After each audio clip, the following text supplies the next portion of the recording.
Hello and welcome to Jay Coletti's Racket Reviews. My name is Jay Coletti and I will be your hostess. I hope you all had a wonderful Valentine's Day and a fun Super Bowl weekend. Here on Racket Reviews we're dedicated to learning about all things organized crime, and today I'm looking forward to having a discussion with you about another Jewish mobster whose legacy far exceeds his lifespan, and that's Dutch Schultz. Schultz's short life was legendary, and the promise of buried treasure keeps him relevant today. If you're enjoying the channel and would like to become a Racket Reviews patron, please head on over to that Patreon account and join the Coletti family. Now, without further ado, we have much to discuss, so let's get right to it. Arthur Simon Flegenheimer was born in the Upper East Side of Manhattan in New York City on August 6, 1902. He was the son of German-Jewish immigrants Hermann and Emma Flegenheimer. He was the elder brother to his sister Helen. The Flegenheimer family would soon move to the Bronx, where Arthur and Helen would be raised throughout their young lives. The Flegenheimers, like many immigrants in New York during this time, found themselves living below the poverty line, and even though they'd moved to the United States in hopes for a better life, that dream didn't seem to be coming true.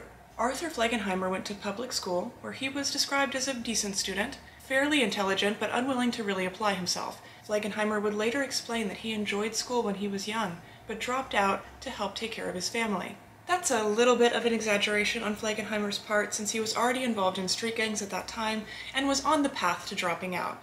But it does make for a better narrative to say that you dropped out, specifically and only to take care of your family. He was involved with a youth gang on Bergen Street, encompassed by several teenage boys who enjoyed smoking, shooting pool, gambling, and of course stealing. However, his leisurely involvement with this street crew would soon come to an end. At 14 years old, Arthur's father Hermann abandoned the Flegenheimer family, leaving his now estranged wife Emma to take care of 2 children alone in a time period when there weren't many lucrative job options for women. To keep the family afloat, Emma took what she could get and wound up working as a janitor for a slum tenant. As you can imagine, this meant that the family was lucky to scrape by day. Arthur Flegenheimer would drop out of school at this point, although his involvement with the Bergen Street crew meant he was likely already headed down that track, and took up legitimate work as a roofer for a short time, a subway transfer ticket salesboy, and a print shop presser. While Flegenheimer's legitimate work did in fact help the family keep its head above water, he knew that more could be made by turning to a life of crime. Flegenheimer spent more and more time on Bergen Street, talking with gangsters and hoping for a break. He finally got that chance when a mobster named Marcel Pofo took an interest in him and recruited him to help on several robbery jobs. Flegenheimer became an out-and-out thief, stealing from delivery trucks, businesses, and homes. He also worked in intimidation, a skill very useful to him during Prohibition, but we'll get to that in a moment. Flegenheimer found that, with the Bergen Street crew, he was able to strong-arm local gamblers into paying a protection fee, and they did. This early crime streak came to a halt on December 12, 1919, when Flegenheimer was 17 years old. He was arrested after being caught red-handed burglarizing an apartment. When arrested, Flegenheimer said that his name was Charles Harmon. Now thought to be named Charles Harmon, Flegenheimer was sent to the Blackwell Island Penitentiary, which was considered one of the rougher prisons to be sent to.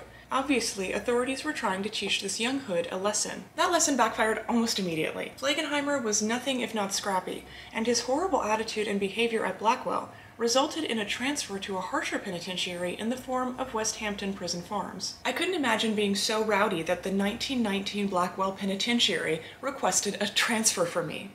And even with that, he wasn't done. Once placed in the stricter West Hampton Prison Farms, Flegenheimer would escape and make a run for it. Unfortunately for him, he was recaptured within 24 hours, and 2 months were added to his sentence for this attempted escape. Flegenheimer would remain behind bars until 1921, and upon his release, he would find an even more lucrative illicit business in which to involve himself. It's reported that after Flegenheimer got out of prison, he returned to Bergen Street with not only determination to make it as a criminal, but with the respect of his fellow hoods. This new respect came not only with bigger scores, but a new nickname as well.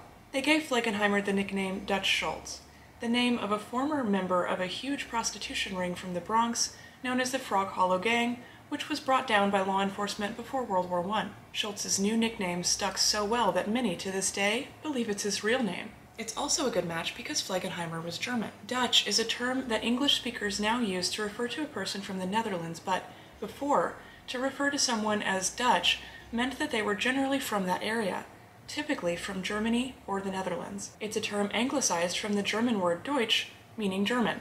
Schultz had other nicknames as well, including the Dutchman and the Beer Baron of the Bronx. The beer baron nickname really came about during Prohibition, when Schultz focused his efforts on distributing beer to local speakeasies and muscling out the competition. He had formed his own gang with the help of his friend and criminal partner, Joey No. As a German, while many were focused on selling and distributing wines and spirits, Schultz knew that beer could be his bread and butter. Although a stocky, short man, Schultz had a knack for intimidation. He was reported to be only 5'7". Some reports, likely exaggerations, describe him as only 5 feet tall. One story goes that in order to force a saloon keeper, Joe Rock, to sell the beer distributed by him, Schultz kidnapped Rock, held him for ransom, hung him from his thumbs on a meat hook, tortured him, and even resulted to biological warfare. Schultz did not mess around. This biological warfare included covering the saloon keeper's face with gauze that had been previously dipped in gonorrhea sores. It's reported that Rock's family would pay $35,000 for his release. Rock would soon go blind as a result of the infection. After this incident, saloon keepers in the Bronx area were enthusiastic about distributing with Schultz. With the money rolling in from these crimes, Schultz diversified his criminal portfolio. He began by expanding into restaurant extortion and later made his way into the business of the illegal lottery, specifically in Harlem, where, according to Stanley Grosso, who recently passed in 2016 at the age of 104 but had previously worked for Schultz, said that Schultz, quote, killed a lot of blacks in Harlem to establish himself as a numbers game kingpin. And as I'm sure you can sadly imagine, in the 1920s, most of these black deaths went unreported or undocumented.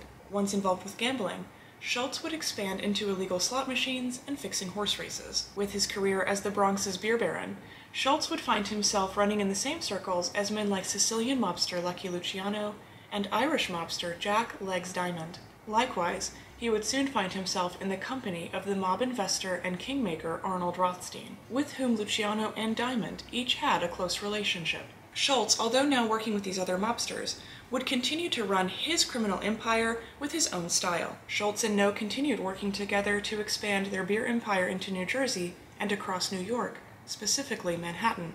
Manhattan became an issue for Schultz because this was the territory of Rothstein protege Legs Diamond. And while Schultz may have been able to muscle his way into the Harlem gambling scene, going head-to-head with Rothstein would not be that easy. Because of Schultz and No's expansion into Manhattan, No wound up gunned down by Diamond's men over the territory conflict in October of 1928. While Arnold Rothstein's murder remains unsolved to this day, he would be killed the next month in November of 1928. Many believe that it was Schultz who ordered the hit on Rothstein in retaliation for the death of No.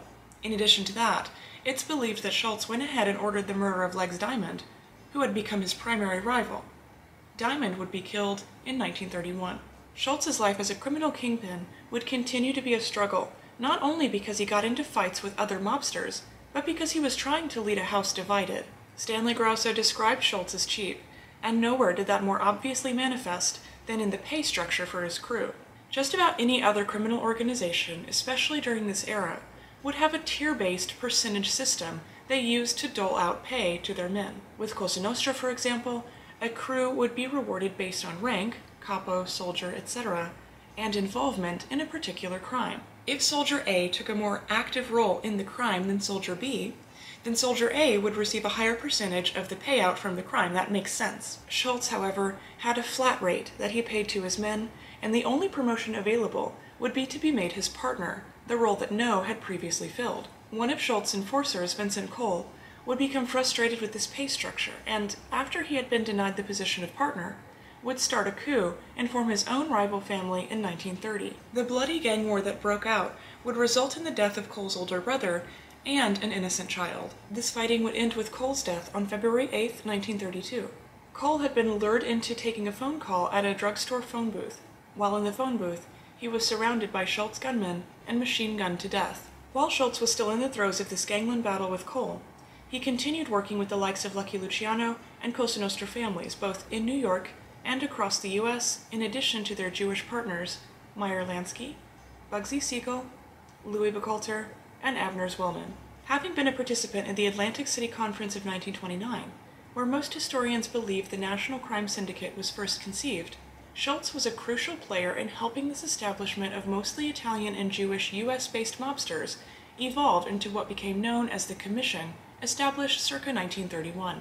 By being part of the commission, you agreed to commit crimes within the confines of a certain set of rules, something that had always been a struggle for Schultz to do. One of the most important rules established by the commission, and the one that stopped them from being warring factions and turned them into a nationally organized crime structure, was the guarantee that hits would be approved by the commission heads, which included Luciano at the time.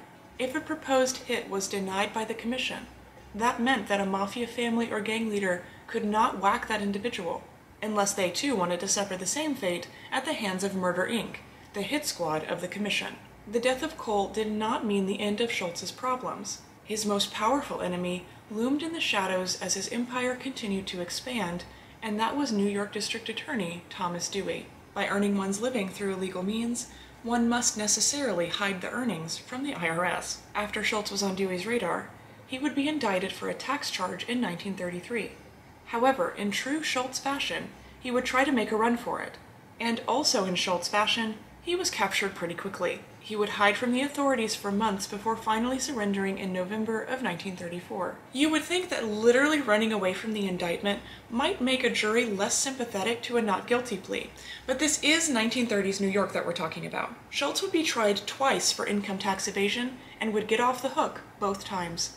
The first trial resulted in a hung jury, and he was acquitted on the second. This getting away with it was not consequence-free, though. By being on trial for tax evasion, being made public, and now being a blip on law enforcement's radar, Schultz's profits from his illegal businesses began to dissolve. Dewey had every intention of going after Schultz for his illegal lottery rackets, but he didn't get a chance, as Schultz would be indicted on federal tax evasion charges in October of 1935. Even though Dewey didn't get to have the satisfaction of directly throwing the book at Schultz himself, he was responsible for shining a spotlight on his operations and thus getting the feds involved. Schultz certainly blamed Dewey for all the problems he was now facing. As an act of vengeance, Schultz went to the commission and asked for permission to have Dewey murdered. The commission, an organization dedicated to fixing the problem of the disorganized criminal behavior, was very hesitant to this idea. They knew that Schultz was a hothead, and taking out a public figure was just asking for trouble. The commission told Schultz no. In response to this rejection, Schultz insisted that he would take Dewey out himself, even if that meant going directly against a commission order. Dutch Schultz had finally bit off more than he could chew. As a result of his disobedience, the commission had no choice but to sic Murder Inc. on one of their own. Schultz was shot by Murder Inc. gunmen Emanuel Weiss and Charles Workman, the gunman who most believed fired the shot into Schultz, on October 28, 1935, at the Palace Chop House in Newark, New Jersey. Schultz was accompanied by 3 of his associates, all of whom were shot and 2 of whom fired back. After the gunman had been pushed out of the restaurant by counterfire, one of Schultz's men actually called an ambulance while bleeding out himself. While being taken to the hospital in an ambulance, Schultz handed one of the ambulance workers $3,000, telling him that he was sure that he was dying and he wouldn't need it where he was going. When Schultz got to the hospital, it looked like there was a decent chance of survival. So the ambulance worker turned the money in. He was afraid that Schultz would live and come back for it. 2 of the 3 men that had been with Schultz would die within a few hours of receiving their injuries, and the 3rd would die after about a day. Before Schultz went into surgery, he was baptized and given last rites by a Catholic priest. After the surgery, he would live for about a day and say some very odd things. His last words were a strange string of nonsensical babblings. Quote, "A boy has never wept, nor dashed 1,000 ken. You can play jacks, and girls do that with a softball and do tricks with it. Oh, dog biscuit, and when he is happy, he doesn't get snappy." Arthur Simon Flegenheimer would die from peritonitis on October 24, 1935, at the age of 33.